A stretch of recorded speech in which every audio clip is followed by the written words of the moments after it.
बिस्मिल्लाहिर्रहमानिर्रहीम। अस्सलामुअलैकुम students. Lecture series of measures of dispersion. आज इस लेक्चर सीरीज का पार्ट 9 है। इसके अंदर हम डिस्कस करेंगे स्क्यूनेस क्या है और कोफिशिएंट ऑफ स्क्यूनेस क्या है, different types of skew distribution कौन सी हैं और उनको हम मैयर किस तरह कर सकते हैं, यानी स्क्यूनेस की मेजरमेंट किस तरह से की जाती है। आज के लेक्चर में हम इन सारी चीज़ों को डिस्कस करेंगे। तो आइए सबसे पहले हम स्क्यूनेस की तरफ बढ़ते हैं। स्क्यूनेस को डिफाइन करने से पहले हमें सिमेट्रिकल डिस्ट्रीब्यूशन का पता होना चाहिए। तो सबसे पहले सिमेट्रिकल डिस्ट्रीब्यूशन की डेफिनेशन देखें। Symmetrical distribution: a distribution in which the values equidistant from mean have equal frequencies is called symmetrical distribution. ऐसी डिस्ट्रीब्यूशन जिसमें उन वैल्यूज की फ्रीक्वेंसी जिनका फासला मीन से बराबर है। इक्वी डिस्टेंस का मतलब होता है बराबर फासला, यानी लेफ्ट साइड पर जितना फासला है उतना राइट साइड पर उतना फासला है।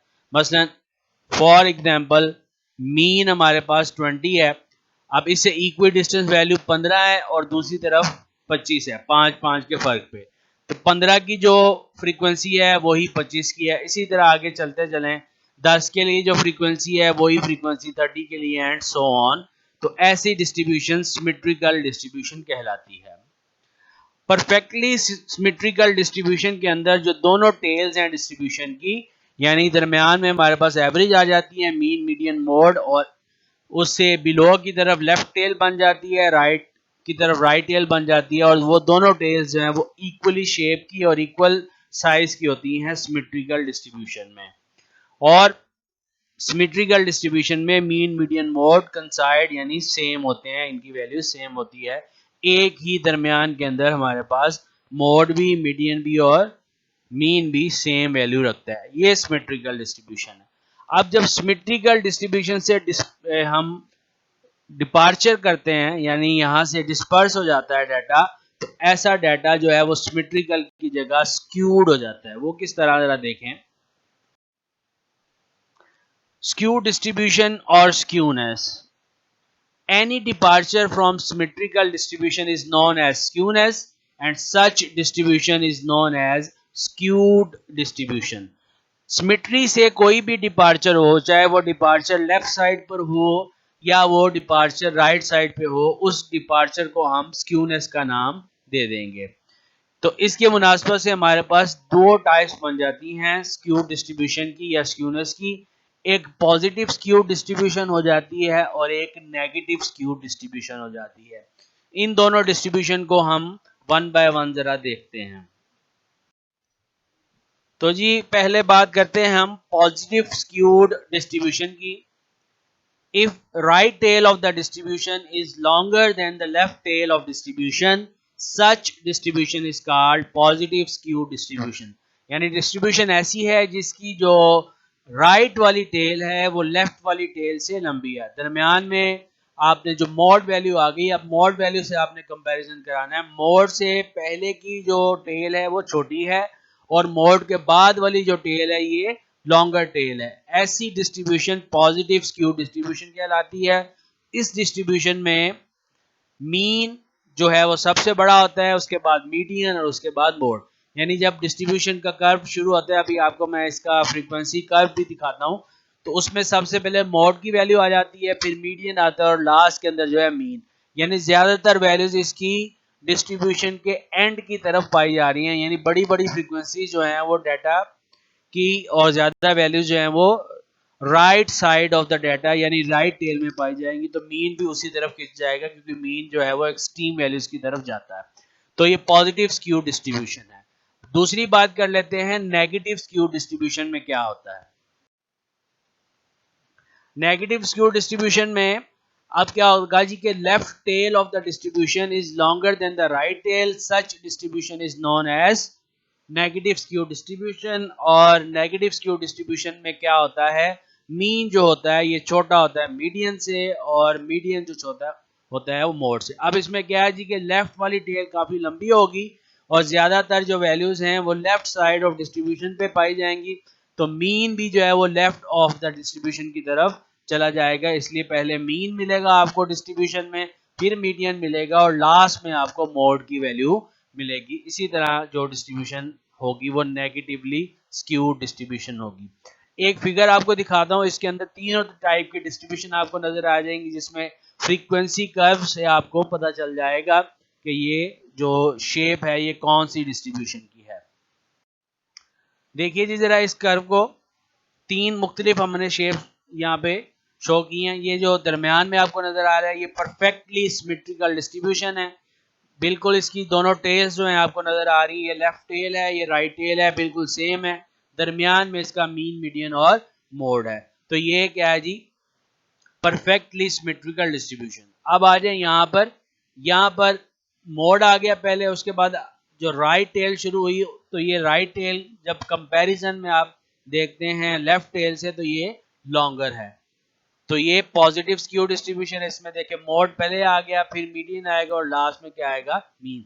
जैसे जैसे इधर हम राइट की तरफ मूव करते हैं हमारी एक्स वैल्यूज जो है वो इंक्रीज करती जाती है, तो इसका मतलब है कि मीन जो है यहाँ मीडियन से बड़ा है और मीडियन जो है यहाँ मोड से बड़ा है। अब दूसरी देख लें, ये हमारे पास नेगेटिव स्क्यू डिस्ट्रीब्यूशन है। इसके अंदर क्या हुआ कि मोड वैल्यू के लेफ्ट पे आप देखें तो ये टेल आपको ज्यादा लंबी लग रही है और ये टेल जो है वो कम है। इसमें क्या होगा कि मीन पहले आ जाएगा, फिर मीडियन और फिर एंड पे क्या आएगा, मोड। मोड की वैल्यू इसमें सबसे बड़ी होगी और ये लॉन्गर टेल है और ज्यादा वैल्यूज जो डिस्ट्रीब्यूशन की इस तरफ पाई जा रही है, तो मीन जो है वो इस तरफ एक्सट्रैक्ट हो जाता है। तो सबसे पहले मीन, फिर मीडियन और फिर मोड। तो ये हमारे पास सिमेट्रिकल, पॉजिटिव स्क्यूड और नेगेटिव स्क्यूड डिस्ट्रीब्यूशन आ गई। अब बात कर लेते हैं जी कि स्क्यूनेस को अगर हम मेजर करना चाहते हैं तो उसको मेजरमेंट हम कैसे करते हैं। स्क्यूनेस को मेजर करने के लिए हमारे पास जो है असूल क्या है वो जरा देखें। The difference between major of location being an indication of amount of skewness और असिमेट्री। जो स्क्यूनेस है ना उसको असिमेट्री भी कहते हैं, सिमेट्री असिमेट्री। जब आ लग जाता है तो ये उसका ऑपोजिट बन जाता है। Is use as measure of skewness. जो मेजर ऑफ लोकेशन के डिफरेंसेस हैं इसको ही हम मेजर ऑफ स्क्यूनेस के तौर पे इस्तेमाल करते हैं, और इसके अंदर हमें ये दो बातें ध्यान में रखनी चाहिए। पहली बात ये होगी कि major of skewness should be zero for symmetrical distribution. जो भी मेजर ऑफ स्क्यूनेस हम बनाए सिमेट्रिकल डिस्ट्रीब्यूशन के लिए वो जीरो होनी चाहिए, और वो जो मेजर ऑफ स्क्यूनेस है वो प्योर नंबर हो, यानी उसके अंदर जो है यूनिट ना हो, इंडिपेंडेंट ऑफ यूनिट हो, या इन अदर वर्ड्स वो यूनिट लेस होनी चाहिए ताकि उसकी बेस पर हम कंपैरिजन कर सकें। तो दो शर्तें जरूरी हैं। नंबर वन, सिमेट्रिकल डिस्ट्रीब्यूशन में मेजर ऑफ स्क्यूनेस जीरो होनी चाहिए और प्योर नंबर होना चाहिए independent of units of the data. तो आइए देखते हैं कि हमारे पास कौन कौन सी एग्जिस्टिंग मेजर ऑफ स्क्यूनेस पाई जाती हैं। सबसे पहले हम बात करते हैं Pearson coefficient of skewness. Curl Pearson ने कोएफिशिएंट ऑफ स्क्यूनेस एस के से डिनोट किया जाता है। उसने फार्मूला यूं दिया है, mean minus mode over standard deviation. अब मीन और मोड को जब माइनस करेंगे, अभी मैंने आपको बताया कि सिमेट्रिकल डिस्ट्रीब्यूशन में मीन मीडियन मोड बराबर होते हैं, तो ऑफ कोर्स जब मीन और मोड बराबर होंगे तो मीन माइनस मोड आंसर क्या आ जाएगा, जीरो। तो स्क्यूनेस हमारी जीरो हो जाएगी। तो इसके अलावा अगर ये मीन और मोड बराबर ना हो तो यहाँ पे कोई न्यूमेरिकल वैल्यू आ जाएगी, और जब आप उसको स्टैंडर्ड डेविएशन से डिवाइड करेंगे तो उसके जो यूनिट है वो कैंसिल आउट हो जाएंगे, तो फिर क्या होगा, वो एक प्योर नंबर हमारे पास आ जाएगा। अब इसमें मोड क्योंकि यूज हो रहा है तो समटाइम्स मोड हमारे पास मसला कर जाता है कि कभी कभी लोकेट नहीं हो पाता, या डाटा के अंदर मोड ही नहीं होता, या एक से ज्यादा मोड होते हैं। तो जो पियर्सोनियन कोएफिशिएंट ऑफ स्क्यूनेस है इसको हम मॉडिफाई करके इस सूरत में भी इस्तेमाल कर सकते हैं। 3 into mean minus median over standard deviation. यहाँ पर हमने वही मोड का जो फार्मूला है 3 मीडियन माइनस 2 मीन, जो रिलेशनशिप है एम्पिरिकल मोड का, उसको यहाँ पर हमने इस्तेमाल किया हुआ है। तो जब मोड हमारे पास अवेलेबल ना हो तो इस तरह, तो ये कोएफिशिएंट ऑफ स्क्यूनेस है, हमारी दोनों शर्तें पूरे करता है। एक तो ये सिमेट्रिकल में जीरो होता है, और दूसरा क्योंकि ये प्योर नंबर है इसके यूनिट जो है कैंसिल आउट हो जाते हैं। आइए देखते हैं कि जब हम पियर्सन कोएफिशिएंट को यूज कर रहे हैं स्क्यूनेस को मेजर करने के लिए, तो उसके लिए हमारे पास क्या क्या रूल्स हैं। S K is a pure number, usual range इसकी जो है वो -3 से +3 है। अगर एस के 0 आ जाए तो ये सिमेट्रिकल डिस्ट्रीब्यूशन है, एस के ग्रेटर देन 0 आ जाए तो पॉजिटिव स्क्यूड डिस्ट्रीब्यूशन है, और अगर एस के लेस देन 0 आ जाए तो ये नेगेटिवली स्क्यूड डिस्ट्रीब्यूशन हमारे पास आ जाती है। तो ये हमारे पास डिसीजन रूल हो गए अगर आप पियर्सन कोएफिशिएंट ऑफ स्क्यूनेस को इस्तेमाल करते हैं। आए चलते हैं दूसरी मेजर की तरफ, वो कौन सी है हमारे पास जी। नेक्स्ट हमारे पास एक और कोएफिशिएंट ऑफ स्क्यूनेस की मेजरमेंट है जिसे हम बोलेस कोएफिशिएंट ऑफ स्क्यूनेस कहते हैं। आर्थर लियन बोले इसने ये मेजरमेंट प्रपोज की थी दो क्वार्टाइल्स, अपर और लोअर क्वार्टाइल और मीडियन को यूज करते हुए। फार्मूला इसका ये है Q1 plus Q3 minus 2 median divide by Q3 minus Q1। क्योंकि सिमेट्रिकल डिस्ट्रीब्यूशन में दोनों क्वार्टाइल जो है वो इक्वी डिस्टेंस होते हैं, और ये जो Q1 प्लस Q3 जो बराबर होता है ये 2 टाइम्स मीडियन के बराबर होता है अगर डिस्ट्रीब्यूशन जो है वो सिमेट्रिकल हो, अदरवाइज ये उसके बराबर नहीं होता। तो बोलेस ने इसी रिलेशनशिप को यूज किया है और ये कोएफिशिएंट ऑफ स्क्यूनेस दिया है। अब ये भी प्योर नंबर है, इसकी रेंज जो है वो -1 से +1 है।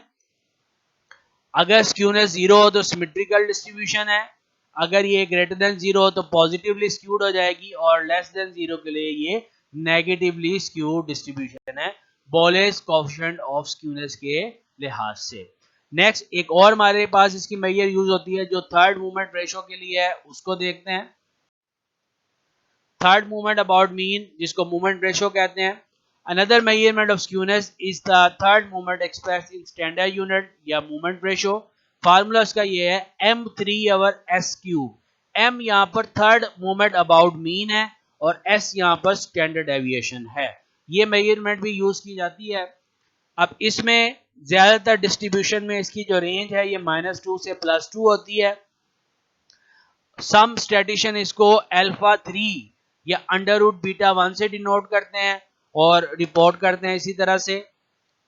अगर ये 0 होगा तो हम कहेंगे सिमेट्रिकल डिस्ट्रीब्यूशन है, अगर ग्रेटर देन 0 है तो पॉजिटिवली स्क्यूड है, अगर लेस देन 0 है तो नेगेटिवली स्क्यूड है। हम ओनली m3 की मदद से भी स्क्यूनेस देख सकते हैं, लेकिन क्योंकि हमने कहा था कि मेजरमेंट ऑफ स्क्यूनेस ऐसी होनी चाहिए कि जो दो शर्तें पूरी करे, एक कि जो 0 हो सिमेट्रिकल के लिए और दूसरे नंबर पे उसके यूनिट भी जो हो ना हो, यानी यूनिट लेस हो। तो m3 के यूनिट क्यूबिक होंगे, जब स्टैंडर्ड डेविएशन का क्यूब करेंगे तो इसके भी क्यूबिक यूनिट बनेंगे, तो वो दोनों यूनिट कैंसिल आउट हो गए, ये एस के जो है हमारे पास यूनिट फ्री होगा जिसको हम आसानी से कंपेयर कर सकते हैं। वैसे नेगेटिव या पॉजिटिव या सिमेट्री देखना हो तो m3 की मदद से भी देखा जा सकता है, क्योंकि m3 अगर 0 हो तो वो सिमेट्रिकल डिस्ट्रीब्यूशन है, m3 लेस देन 0 हो तो नेगेटिव स्क्यूड है, m3 ग्रेटर देन 0 तो पॉजिटिव स्क्यूड है, वो वहां से भी हम देख सकते हैं। लेकिन उनका कंपैरिजन फिर नहीं किया जा सकता, कंपैरिजन के लिए फिर हमें इसको स्टैंडर्ड डेविएशन के क्यूब से डिवाइड कर लिया जाता है ताकि ये यूनिट लेस हो जाए। तो ये जी हमारे पास मेजरमेंट ऑफ स्क्यूनेस के हवाले से आज हमने लेक्चर देखा। इसमें जो भी हमने चीजें फाइंड करनी है इन सब चीजों को आप पिछले लेक्चर्स में सीख चुके हैं। Mean, median, mode, standard deviation ये निकालने आप सीख चुके हैं। आपके पास जो है वैल्यूज गिवन होंगी, या अगर आपको डाटा से भी निकालनी है तो वो निकालने का तरीका आपको आता है, वो निकाल के आपने जस्ट फार्मूलों में पुट करनी है और उसकी बुनियाद पर आपने फैसला करना है कि जो गिवन डिस्ट्रीब्यूशन है वो सिमेट्रिकल है, पॉजिटिव स्क्यूड है या नेगेटिवली स्क्यूड है। तो आज का यही लेक्चर था हमारे लिए। उम्मीद है आपको अच्छे से समझ आ गया होगा। कोई परेशानी आपको हो तो कमेंट के अंदर आप क्वेश्चन पूछ लें या ग्रुप के अंदर आकर पूछ लें, इंशाल्लाह आपकी जो प्रॉब्लम है उसको हल किया जाएगा। अगर आपने चैनल को सब्सक्राइब नहीं किया तो काइंडली चैनल को सब्सक्राइब भी कीजिए ताकि आपको नए आने वाली नॉलेजेबल वीडियोस भी मिलती रहें। Thank you very much.